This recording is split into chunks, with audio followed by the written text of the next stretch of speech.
हरिओम।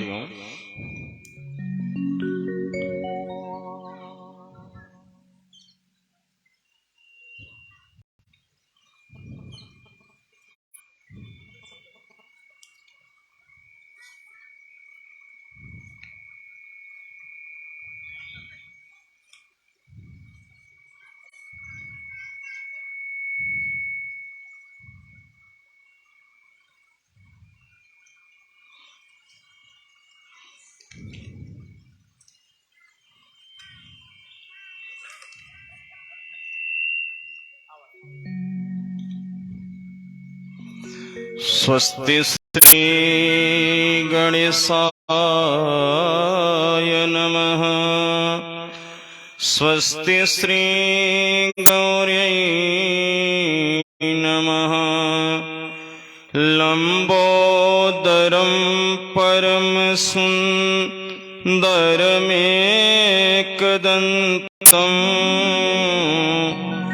पीताम्बरं त्रिनयनं परमं पवित्रम् उद्दिवाकरनिभो ज्वलकायकान्तं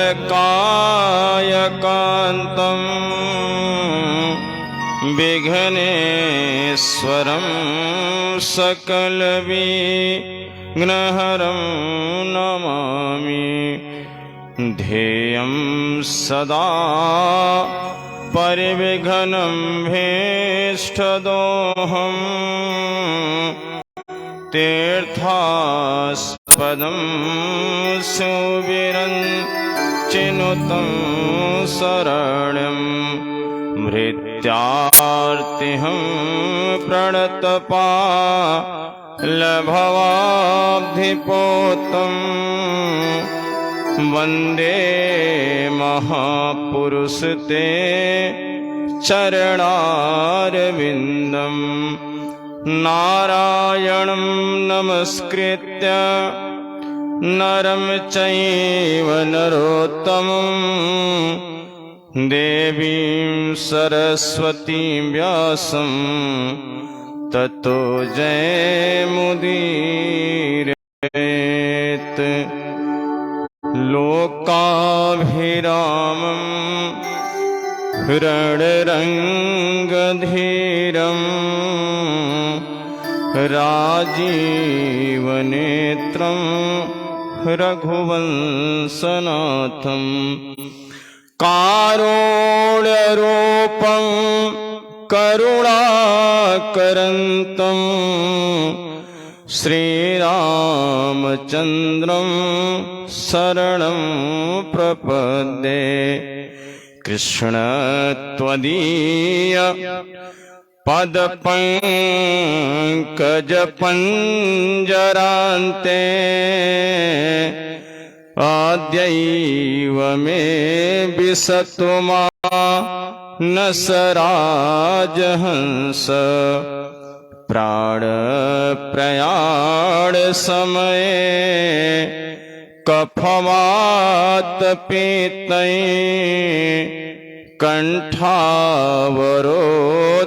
विधौ स्मरणं कुतस्ते ब्रह्मस्थान सरोज मध्ये स्थित विलसितांशुपीठ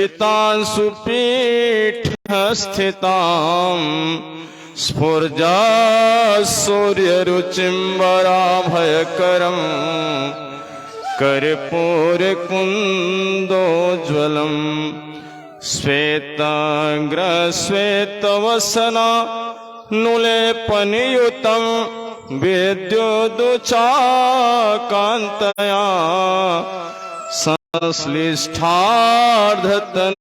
प्रसन्नवदनं वन्दे गुरुं सादरम्। गुरुर्ब्रह्मा गुरुर्विष्णु गुरुर्देवो महेश्वर गुरुर्साक्षात् परं ब्रह्म तस्मै श्री गुरुवे नमः। अतुलित बलधामं हेमशैलाभदेहं दनुजवन कृशानुं ज्ञानिनामग्रगण्यं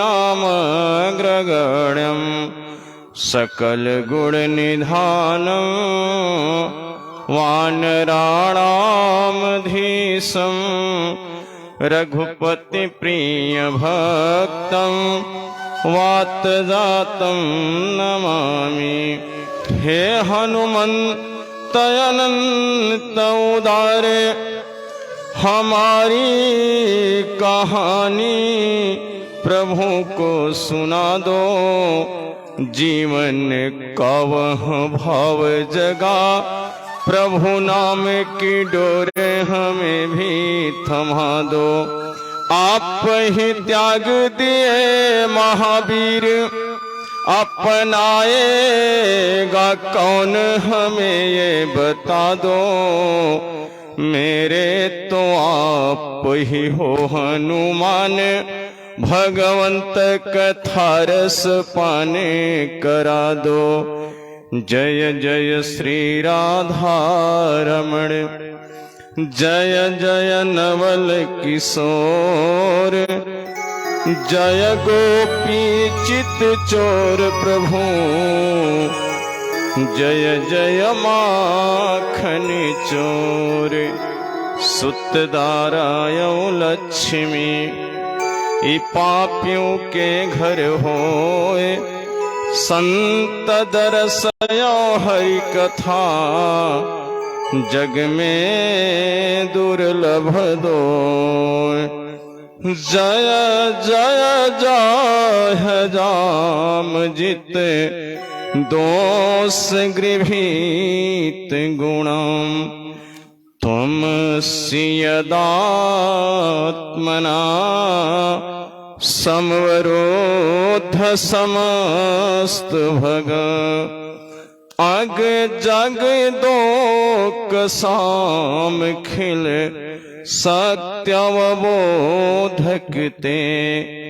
क्वचिद जयात्मना चचरतुनु चरे निगमः। अपने अपने घरन की सब काहू को भीर तुम्हें भीर हर घरन की तेज पुंज महावीर। एक बार प्रेम से बोलिए विघ्न विनाशक गणेश भगवान की जय हो। गौरी मैया की जय हो। बाल कृष्ण लाल की जय हो। श्रीमद् भागवत महापुराण की जय हो। व्यास जी महाराज की जय हो। सुखदेव महाराज की जय हो।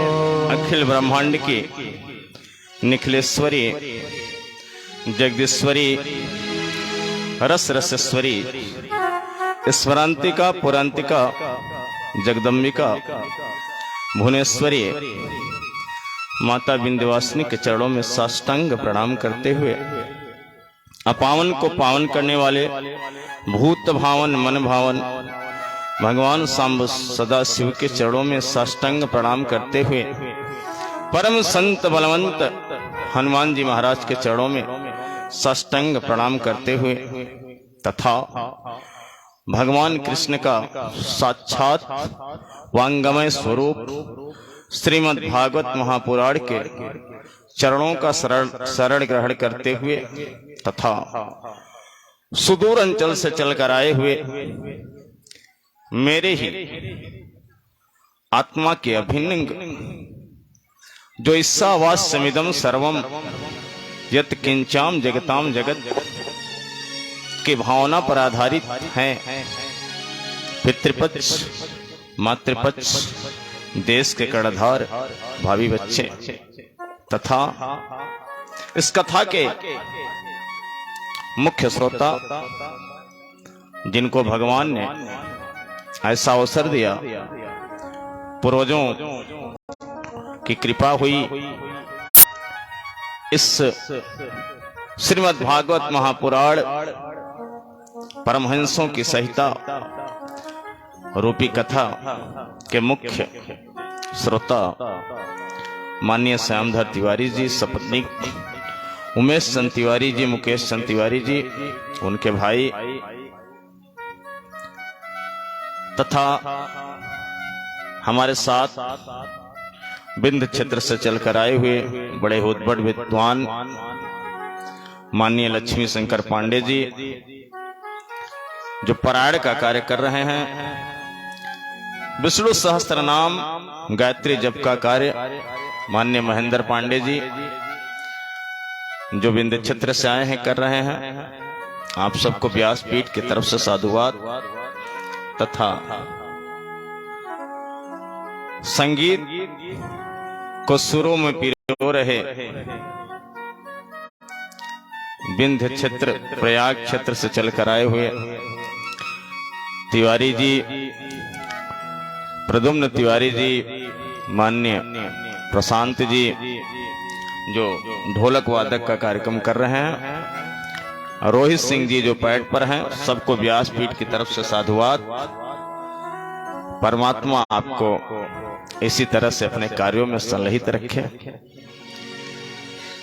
सज्जनों, हमारा संस्कार, हमारा व्यवहार धरा, गगन, आंगन, प्रांगण, कुटुंब सब कुछ प्रदूषित किया गया। भौतिकवाद की एक ऐसी आंधी चली कि सारा देश, समाज, परिवार वासनाओं के रंग में रंग गया। हम बढ़ चले, अपने आध्यात्मिक बयार को छोड़कर वासनाओं के बारोलों के थपेड़े खाते हुए आसमान को छूने वाली अट्टालिकाएं, हमको लगा शांति यही मिलेगी। फलस्वरूप दिन रात कुटुंब के भरण पालन पोषण में लगे रहे, बिल्डिंगों के निर्माण में लगे रहे, वास्तविक जो बिल्डिंग है उसको भूल गए। मकान दुकान तो बड़ा हो गया, लेकिन अध्यात्म जीरो रह गया। कारण ब्रह्म ज्ञान का अभाव, श्रीमद् भागवत महापुराण की कथा का अभाव, गुरु कृपा का अभाव। इन्हीं अभावों की पूर्ति के लिए तिवारी परिवार पे ऐसी कृपा हुई, उनके पूर्वजों का ऐसा आशीर्वाद मिला कि हम आप जिस कथा को स्वयं नारायण ने ब्रह्मा जी को सुनाया था, ब्रह्मा जी ने नारद को सुनाया था, वह कथा चलकर तिवारी परिवार के द्वार तक आ गई और आज तृतीय दिवस में हम आप उस कथा को सुन रहे हैं। बड़ा भाग्य, भाग्योदयेन बहुजन्म समर्जितेन सत्संगम च लभते पुरुषो यदा। और देखिए यहाँ पूर्वजों का विशेष आशीर्वाद है। कथा तो हम बहुत सुनते हैं, होती रहती हैं, लेकिन उस कथा में भी भागवत कथा, और भागवत कथा भी गया के अवसर पर पितरों की दृष्टि से और भी महत्व बढ़ जाता है उसका। जो भागवत कथा पूर्वजों की दृष्टि से हम स्वयं सुने, साथ में हमारे पूर्वज सुने, तो उसका महत्व बढ़ जाता है। तीसरी बात कि कथा तो हम सुनते रहते हैं, लेकिन अगर भागवत कथा हम अपने गुरु के मुख से सुन रहे हैं, जिनसे हमने दीक्षा लिया है, अगर उनके मुख से कथा सुन रहे हैं, तो मान लो कि गुरु साक्षात परम ब्रह्म के मुख से कथा सुन रहे हैं। तो ऐसा अवसर यहाँ पर प्राप्त हुआ है, और हम जितनी तारीफ करें कम है। तिवारी परिवार का स्नेह, तिवारी परिवार का सेवा हम लोगों के साथ जो है, उससे हम लोग बहुत प्रसन्न हैं, कृतकृत प्रसन्न हैं। जितना धन्यवाद दें उतना कम है। हम प्रार्थना करेंगे भगवान से किसी तरह से तिवारी परिवार पर अपनी कृपा बनाए रखें, इसी तरह से सब फलते फूलते रहें, इसी तरह से ब्राह्मणों का आशीर्वाद प्राप्त करते रहें, गुरुओं का आशीर्वाद प्राप्त करते रहें, भगवान की कथा का श्रवण करते रहें, क्योंकि जीवन में सारी व्यथाओं को मिटाने का मात्र एक उपाय है भगवान की कथा। अगर प्रेम से भगवान की कथा सुना जाए, कीर्तन किया जाए, तो सारे दुख स्वतः मिट जाते हैं। राधे राधे बोले, राधे राधे बोले, बरसाने में ढोल की मुठ से। राधे राधे बोल, राधे राधे बोल, बरसाने में ढोल की मुठ से। राधे राधे बोल, राधे राधे बोल, राधे राधे बोल, बरसाने में ढोल की मुख से। राधे राधे बोल, राधे राधे बोल, राधे राधे बोल, बरसाने में ढोल की मुख से। राधे राधे बोल, राधे राधे राधे राधे राधे जय श्री राधे। राधे राधे राधे राधे राधे जय श्री राधे। राधे राधे राधे राधे राधे जय श्री राधे। राधे राधे राधे राधे राधे जय श्री राधे। राधे राधे बोल, राधे राधे बोल, बरसाने में ढोल के मुख से। राधे राधे बोल, राधे राधे बोल, राधे राधे बोल, बरसाने में ढोल के मुख से। राधे राधे बोल।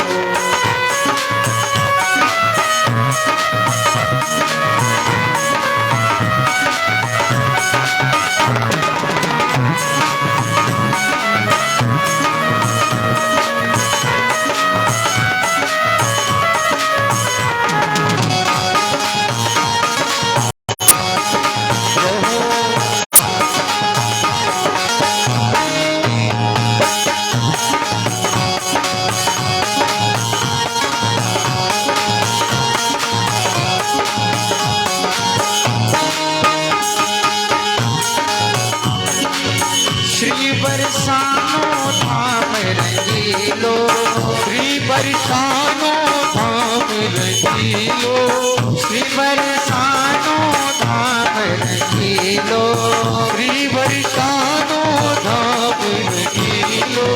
धाम रखिलो ब्रज धाम रखिलो, धाम रखिलो ब्रज धाम रखिलो। राधे हैं अनमोल से, राधे राधे को, राधे राधे को, राधे राधे को, बरसाने में ढोल से। राधे राधे को, राधे राधे को, राधे राधे को, बरसाने में ढोल से।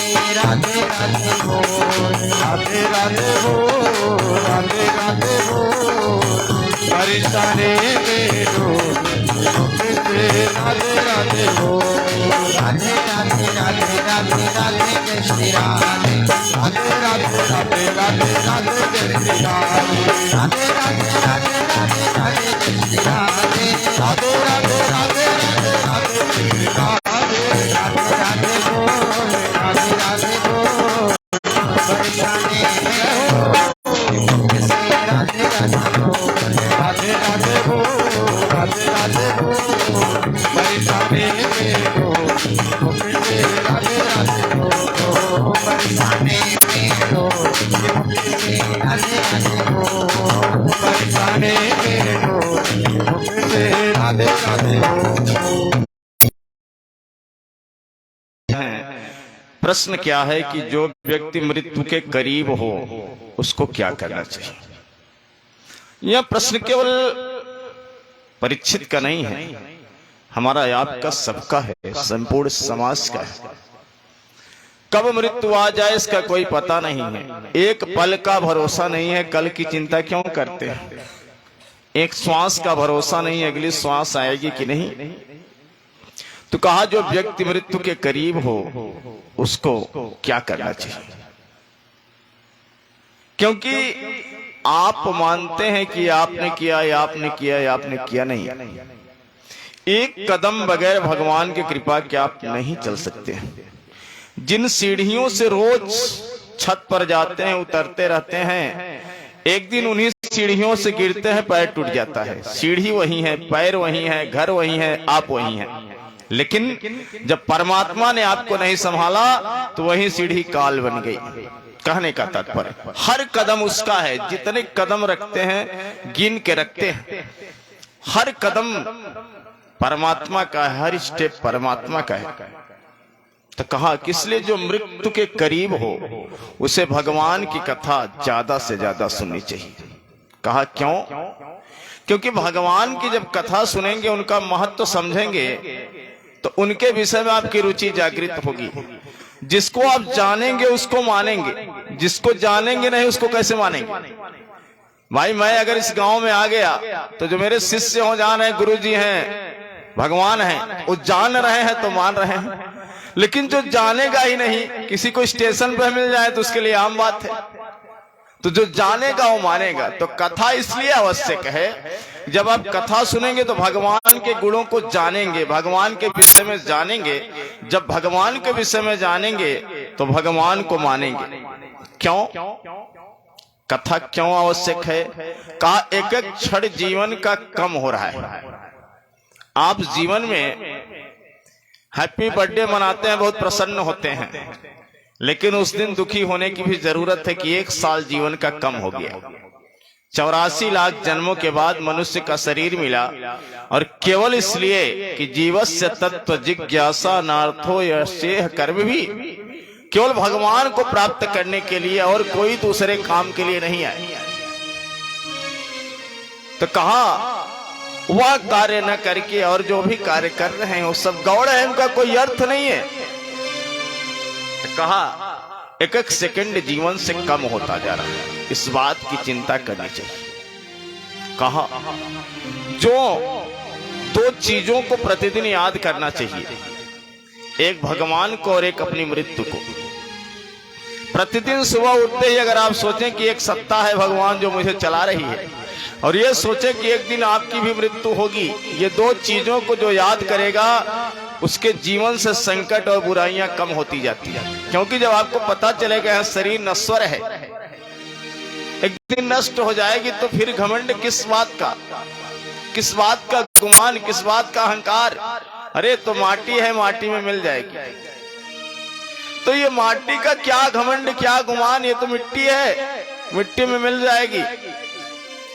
कहा एक एक दिन उम्र कम होती जा रही है, इसलिए आदमी को सोचना चाहिए, चली जा रही है उम्र धीरे धीरे, जा रही है उम्र धीरे धीरे,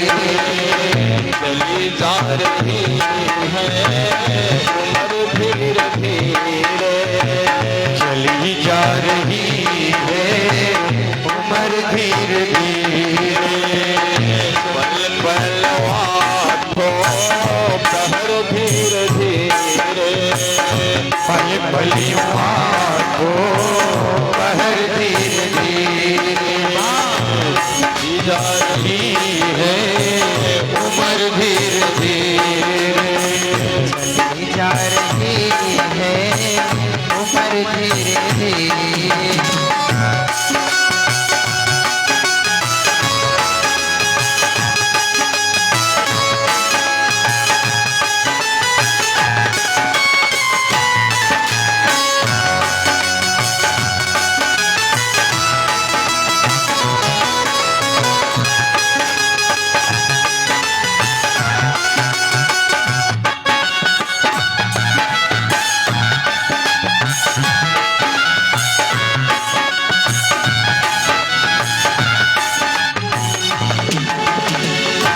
बचपन भी खोया जवानी भी खोई, बचपन भी जाए जवानी भी जाए, बचपन भी जाए जवानी भी जाए, बचपन भी जाए जवानी भी जाए, बुढ़ापे का होगा असर धीरे धीरे, बुढ़ापे का होगा असर धीरे धीरे, चली जा रही है उम्र धीरे धीरे, चली जा रही है उम्र धीरे धीरे।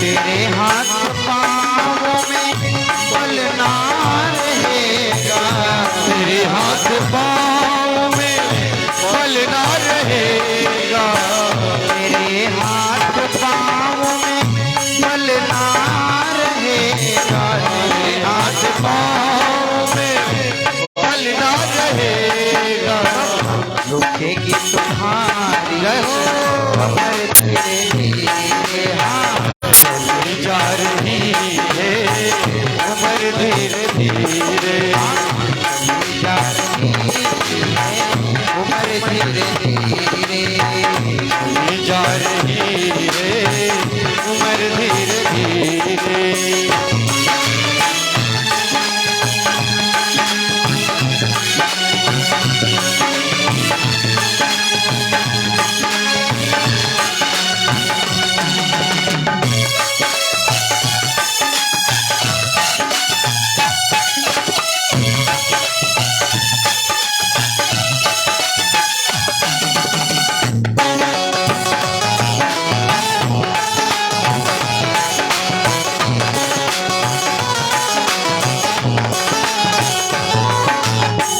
सिखले होंगे एक दिन तुम्हारे, सिखले होंगे एक दिन तुम्हारे, सिखले होंगे एक दिन तुम्हारे, सिखले होंगे एक दिन तुम्हारे, फिर मत होगी नजर धीरे धीरे, चली जा रही है उम्र धीरे धीरे, चली जा रही है उम्र धीरे धीरे, चली जा रही है उम्र धीरे।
उम्र धीरे धीरे चली जा रही है, उम्र धीरे धीरे जा रही है, उम्र धीरे धीरे चली जा रही है, उम्र धीरे धीरे चली जा रही है, उम्र धीरे धीरे चली जा रही है, उम्र धीरे धीरे चली जा रही है, उम्र धीरे धीरे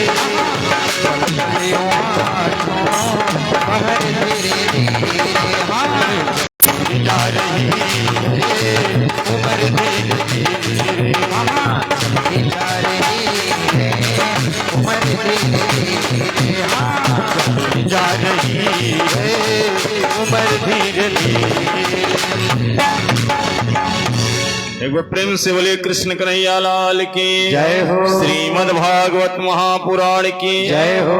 का इस उम्र का कोई भरोसा नहीं है, इसलिए समय रहते जितना हो सके प्रभु का भजन कर लेना चाहिए, कथा का श्रवण कर लेना चाहिए। उपदेश देते हैं अकाम सर्व कामो वा मोक्ष काम उदारधी तीव्रेण भक्ति योगेन यजेत पुरुषम परम। का कोई निष्काम हो सकाम हो मानव मात्र को प्रभु की उपासना करनी चाहिए, भक्ति करनी चाहिए। कहा उपमा देते हैं कि एक तरह का मनुष्य ऐसा होता है जो स्विंगवा रुष्ट खरे ही, जो कुत्ते की तरह होता है। जैसे कुत्ता एक द्वार से उस द्वार, उस द्वार से उस द्वार, का उनका भी जीवन इसी तरह बीतता है, इनके घर उनके घर, वहां वहां, इसी में जीवन का समय पूरा चला जाता है, भगवान का भजन नहीं कर पाते।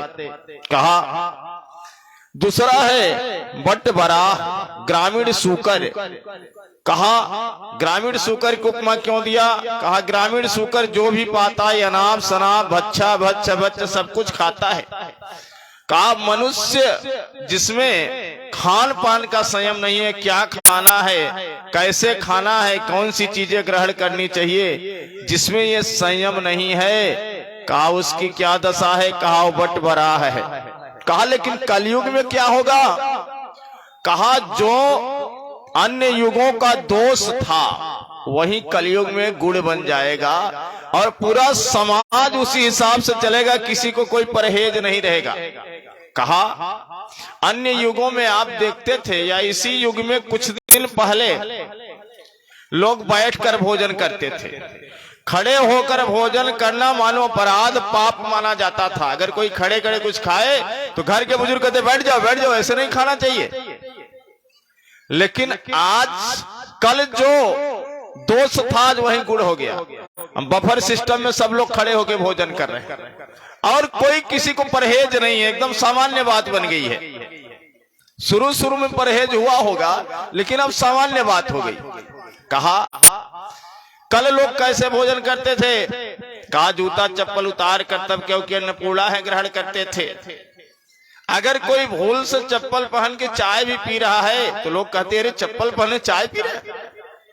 आज सारे आइटम जूते चप्पल पहन के लोग ग्रहण कर रहे हैं, किसी को कोई परहेज नहीं।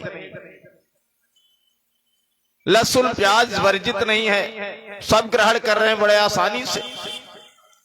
कहा यहां तक ठीक है, घरों में भी माताएं स्लीपर चप्पल पहन के रसोई में भोजन बनाती, कई जगह आपने देखा होगा, आम बात हो गई है। और वही पहन के परस्ती भी हैं। हमने माताओं से कहा कि आप लोग स्लीपर पहन के क्यों भोजन बनाती हैं? उन्होंने कहा महाराज जी भोजन बनाने वाला स्लीपर अलग से आता है। हमने कहा इसकी कोई अलग कंपनी है? कहा हाँ ये अलग वाला है, भोजन बनाने वाला। अब हमें आज तक समझ में नहीं आया कि भोजन बनाने वाला चप्पल किस कंपनी ने निकाला, कहाँ मिलता है, हम भी खोज रहे हैं। ये दशा हो गई आज, पवित्रता जो सूची है वो सब नष्ट हो गई। इसलिए कहां से भगवान की कृपा हो, कैसे ईश्वर की कृपा हो? कहा हमको जो सनातन की पवित्रता थी पुनः वापस लाना पड़ेगा।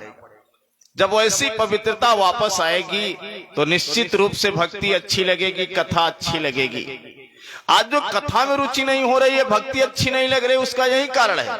हमारी दिनचर्या ठीक नहीं है, हमारा खान पान ठीक नहीं है। जब हमारी दिनचर्या ठीक नहीं है, खान पान ठीक नहीं है, तो भक्ति कहां से अच्छी लगेगी? कहा, इसलिए तीसरी उपमा दे रहे हैं ऊंट का। कहा, एक मनुष्य ऊंट की तरह होता है। कैसा? कहा, थोड़ा सा कोई पद मिल गया तो पद में फूले नहीं समा रहे हैं, अब मस्त है कि हम तो राजा हो गए। कहा, मानस कहती है कि कितना अच्छा इंसान हो, अगर कोई पद मिल जाए तो एकदम फूला नहीं समाता है। वही इंसान जो हर समय आपके पैर पकड़ता रहता है, कोई पद पे हो गया, प्रधान हो गया, कोई बड़ा पद मिल गया, देखिए उसके चलने का तरीका, बोलने का तरीका, क्योंकि ये प्रमाण है कलयुग का। बाबा ने लिखा, नहीं को सजन माँ जग माही, प्रभुता पाई चाहे मर्द नारी। जन माँ जग माही, प्रभुता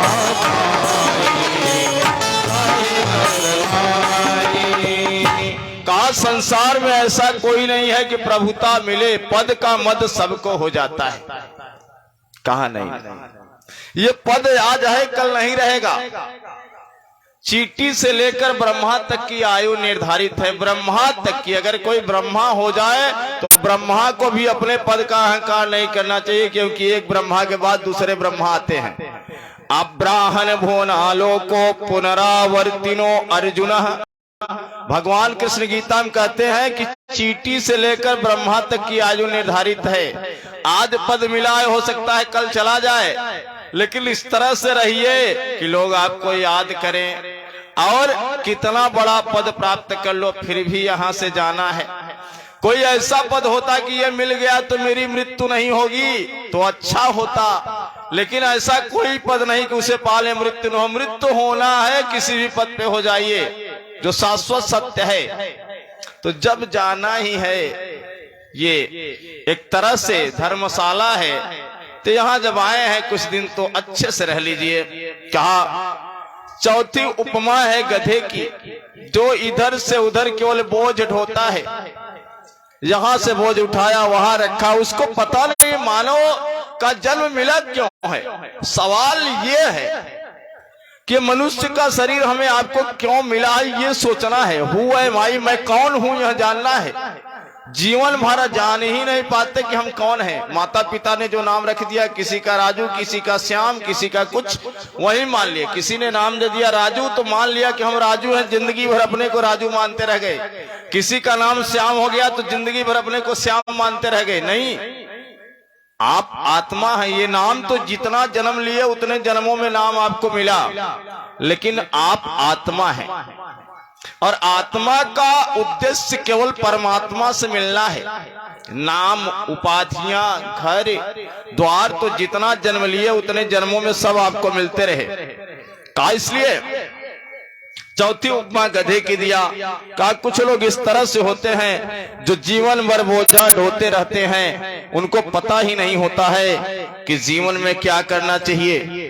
कहा, अब चतुर्थ श्लोकी का उदाहरण दे रहे, सृष्टि के विषय में पूछा, प्रश्न किया परीक्षित ने सुखदेव जी से कि सृष्टि की संरचना कैसी है। कहा, सृष्टि की संरचना में वर्णन कर रहे हैं कि सर्वप्रथम भगवान नारायण की नाभि कमल से ब्रह्मा जी का जन्म हुआ। भगवान नारायण के नाभि कमल से ब्रह्मा जी का जन्म हुआ। ब्रह्मा जी कमल से प्रकट हो गए, और जब कमल से प्रकट हुए तो लगे सोचने कि हम कौन हैं। चारों तरफ ध्यान दौड़ाने लगे कि हम कहां से प्रकट हुए, हम कौन हैं। चारों तरफ देखा, एक तरफ जब देखते तो एक मुख प्रकट हो जाता, दूसरे तरफ देखते दूसरा मुख, तीसरे तरफ तीसरा, चौथे तरफ चौथा मुख, इस तरह से 4 मुख हुए। कहा, अब वहां जल के अतिरिक्त और वायु के अतिरिक्त कुछ दिखाई नहीं पड़ रहा है। सोचा जिस कमल पर बैठे हैं उसी को आधार मान के कुछ सोचे। कहा, तब तक आकाशवाणी हुई, स्पर्शेषु यदि खोडस में कविंसम, का जो स्पर्श वर्ण है उसका 16वां और जो 21वां अक्षर है आप उसका ध्यान करिए। कहा तो क से लेकर ज्ञान तक में जो 16वां अक्षर आता है वो है त, और जो 21वां अक्षर आता है वो है प, यानी तप। कहा आप तप करिए। देखिए हर समस्या का समाधान है तपस्या। ब्रह्मा जी को समस्या हुई, यहां भागवत का सूत्र आप लें, ब्रह्मा जी को समस्या हो मैं कौन हूं कहां से आया, तो उन्होंने क्या किया, आकाशवाणी हुई तप करो। हमारे आपके जब जीवन में कोई समस्या उत्पन्न हो जाए तो हर समस्या का समाधान है तपस्या। आप केवल तपस्या करिए सब ठीक हो जाएगा। मानस ने भी इसी बात को लिखा, तप बल ते जग सृजई विधाता, तप बल विष्णु भय परिताता, तप बल ते जग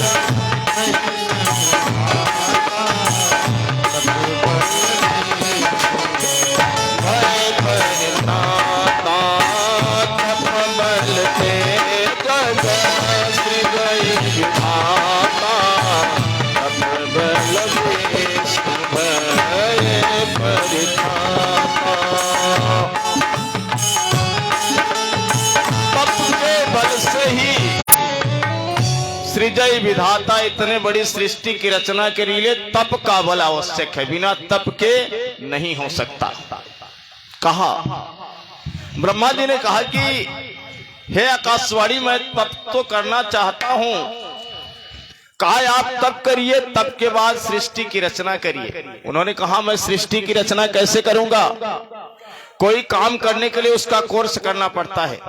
किसी को वकील बनना है तो वकालत करना पड़ता है, किसी को डॉक्टर बनना है तो डॉक्टरी की पढ़ाई करनी पड़ेगी। उन्होंने कहा इसके पहले तो कभी किया नहीं, इधर जन्म लिया उधर लोगों को जन्माने लगे, कैसे होगा, थोड़ा जाने तो कैसे सृष्टि करनी है। तो वहीं पर नारायण ने ब्रह्मा जी को चतुश्लोकी भागवत सुनाया, 4 श्लोकों में पूरी भागवत सुनाया। अगर ये 4 श्लोक भी प्रतिदिन पढ़ते हैं तो पूरी 18,000 श्लोकों के पढ़ने का फल प्राप्त हो जाता है। और इन 4 श्लोकों के अर्थ को जिसने समझ लिया उसने भागवत को समझ लिया। कहा क्योंकि इतना समय नहीं रहेगा, गृह कारण नाना जंजाला, पूरी भागवत पढ़ पाए। तो कहा 4 श्लोक तो प्रतिदिन पढ़ सकते हैं। देखिए भगवान ने हमें 24 घंटे दिए हैं और हम भगवान को 24 मिनट देने को तैयार नहीं है। उम्मीद करते हैं भगवान से कि प्रभु ये नहीं दे रहा है, प्रभु हमको भगवान ने क्या दिया। अरे सबसे कीमती शरीर तो भगवान ने आपको श्वास रूपी गिफ्ट दिया है। बर्थडे के समय, शादी के समय कोई एक ठो शीशा का गिफ्ट दे देता है तो उसे घर में सजा के रखते हैं, 4 मेहमानों से बताते हैं देखो ये हमारे जो फूफा जी हैं वहां एमपी वाले इंजीनियर हैं, ये उन्होंने दिया है। कहा वो शीशा फूट भी जाता है, लेकिन ये श्वास रूपी जो गिफ्ट परमात्मा ने दिया है, कभी कहते कि देखो भगवान ने कितनी सुंदर श्वास दिया है। जिस दिन वो अपना गिफ्ट ले लेता है उस दिन दुनिया से लिफ्ट खत्म हो जाता है। भुजाएं दिया और प्रकृति दिया, प्रकृति का हवा दिया, जल दिए, इतनी व्यवस्था प्रभु ने आपको दिया, क्या चाहिए। कहा लेकिन जो लोग कर्महीन हैं वो भगवान पे दोष लगाते हैं। सब पदार्थ है लेकिन उनको कर्म नहीं करना है तो कहते हैं भगवान का दोष, भगवान कुछ करने नहीं दे रहे हैं, भगवान हमारी सहायता कर रहे हैं। मानसकार कहते नहीं नहीं, सकल पदार्थ है जग माही, कर्महीन नर भावत नाही। सकल पदार्थ है जग माही, कर्महीन नर भावत नाही। सब कुछ है संसार में भरा पड़ा है, कर्म करना पड़ेगा। जब 8 बजे सोकर उठेंगे तो कैसे होगा विद्या का अध्ययन, कैसे होगा काम। ब्रह्म मुहूर्त में जागना सीखिए, समय से सोना सीखिए, दिनचर्या को सुधारिए। 9 बजे सो के उठ रहे हैं, भगवान का भजन कैसे होगा? गृहस्थी का काम कैसे होगा? विद्या का अध्ययन कैसे होगा? समय से सोइए, समय से जागिए। Early to bed and early to rise a man makes healthy wealthy and wise. सुबह अर्ली टू बेड, जल्दी सोने से और जल्दी जागने से, early to bed and early to rise a man makes healthy wealthy and wise. कहा जल्दी सोएंगे, जल्दी जागेंगे